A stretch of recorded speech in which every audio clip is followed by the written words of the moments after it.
An automotive customizer has created an amphibious trike salamander. Now, this can travel on land and even on floodwaters. At para bigyan ng mukha ang balita, Mobile Journal, Amy Atienza.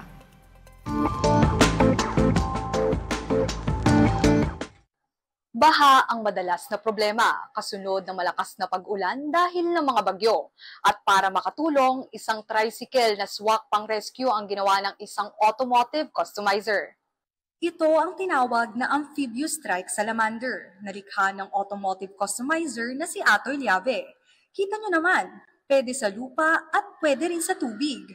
Nagamit na nga nila ito noong bumaha dahil sa bagyong Karina. Lumulutang kasi yan sa tubig. Ang salamander kasi, nung binuo namin yan, our cost is only 100,000+ para mabuo namin yung prototype. That's a final prototype. Pero before that final prototype, we spent 8 million plus na to have that salamander working, especially the buoyancy. Kasi yung buoyancy, number one na importante yan. Dahil pag pumunta ka sa dagat or mag-rescue ka, kailangan 6 people nakasakay doon, kahit i-wave mo ng i-wave yan, dapat hindi tumaob. Kwento ni Atoy, taong 2015 pa nila inilunsad ang amphibious tricycle dahil sa matinding pagbaha nang tumama ang bagyong Ondoy noong 2009. Nag-start lahat yung passion namin sa salamander. Nung Ondoy kasi about 10 years ago also, 10 or 11 years, maraming namatay. So nagulat tayo lahat sa situation na.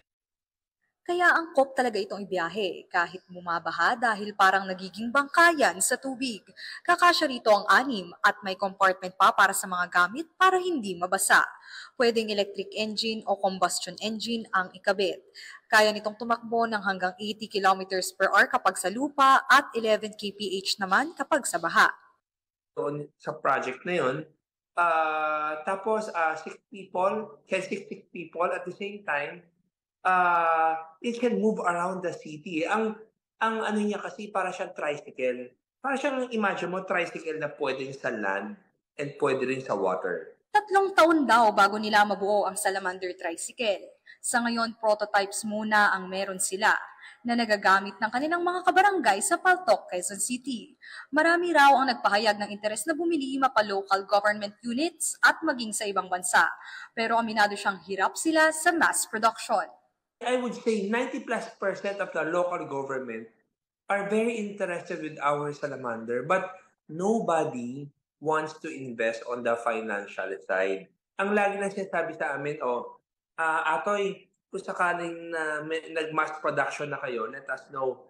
Siguradong order kami ng marami niyan. In fact, they want to order immediately. So what we need is somebody who can invest to have our own factory, to have our own facilities, to have our own tao, engineers, to have that spare parts para mabuo mo siya ng mura. Ang malikhaing isip na gustong makatulong sa kapwa, kaya talagang makagawa ng pagbabago. Kailangan lang din ng suporta para ito ay maipatupad. Mobile Journal, Amy Atienza po, hatid ang mukha ng balita.